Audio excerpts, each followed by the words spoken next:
कर लिया।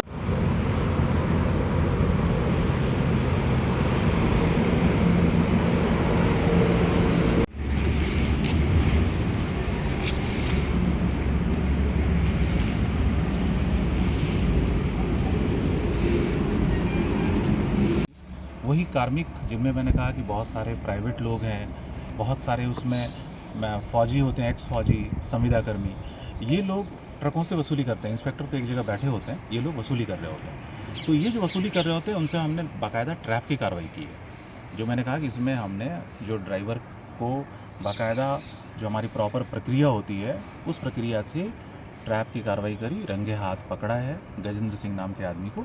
और रंगे हाथ पकड़ने के बाद हमने तुरंत, चूँकि हमारे पास टाइम नहीं होता है, तो जहाँ जहाँ संभावित ठिकाने होते हैं, जहाँ हमें ये इस अवैध वसूली जो कि रात भर चलती है, दिन भर चलती है, 24 घंटे चलती है, उस अवैध वसूली की जो राशि है उसको बरामद करने के लिए हमारी जो विभिन्न टीमें हैं उन्होंने अलग अलग ठिकानों पर सर, जैसा कि सूत्रों से पता चला कि आपने 4 बार और भी कार्रवाई करने का प्रयास किया इन 5 महीनों में, तो उसकी विफलता के क्या कारण रहे?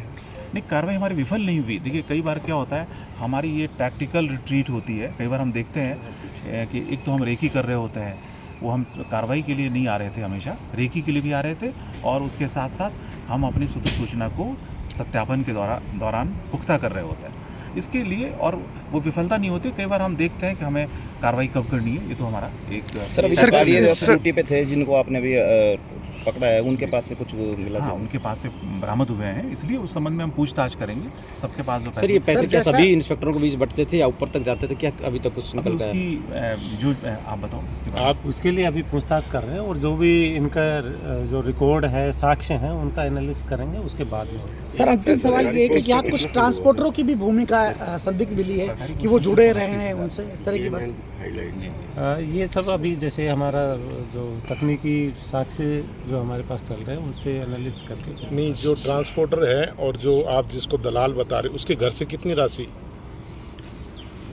उसके घर से तकरीबन 8,85,000 रुपये जो हमारी सूचना थी, उस सूचना के आधार पर, पुख्ता सूचना के आधार पर बरामद। सर, रात को कितनी राशि बरामद की गई थी? नहीं, तो वो उसका पिता तो यूँ कह रहा, बताया कि भाई हमारे ट्रक बेचान किया था। जी हाँ, देखिए, हमारी जो मुखबिर की इतला है, अवैध वसूली की राशि उन्होंने एक पर्टिकुलर अलमारी में रख रखी है, हमने बरामद कर ली उसी अलमारी से। जी हाँ, बिल्कुल। अब यदि अगर उनके पिता किसी प्रकार का कोई कहते हैं कि हमारे इस तरह के पैसे हैं, अगर साक्ष्य प्रस्तुत करेंगे तो बिल्कुल सुनवाई करेंगे, हमारी बिल्कुल फेयर कार्रवाई होती है। इस संबंध में किसी प्रकार की कोई मतलब सोचने की जरूरत ही नहीं है। सर, जैसे एक रात में कितनी राशि काउंटर पर आती है? जो हमें सूचना थी कि एक रात में लाखों रुपए इकट्ठा करता है। अच्छा, जो बरामदगी आप देखें, जिस केबिन में दलाल के पास से हमने पैसे पकड़े, वो 2,06,000 है। इसके अतिरिक्त करीब 84,000 तो हमने इन कार्मिकों से पकड़े हैं, जो लगातार, जिससे जाहिर होता है कि स्केल कितना बड़ा है, बहुत बड़ा स्केल है। सर, वो रसीद का भी था, रसीद कितने की क्या काटी? रसीद मात्र 29,000 की मिली है, जो 29,000 रुपये ही मिले हैं, जिसके कि सरकारी रसीद। ये सर, जो पैसे कलेक्शन करते थे, ये ऊपर तक जाते थे? इस संबंध में आगे इसमें पूरी जांच होगी, जांच अनुसंधान करेंगे। Thank you sir, thank you.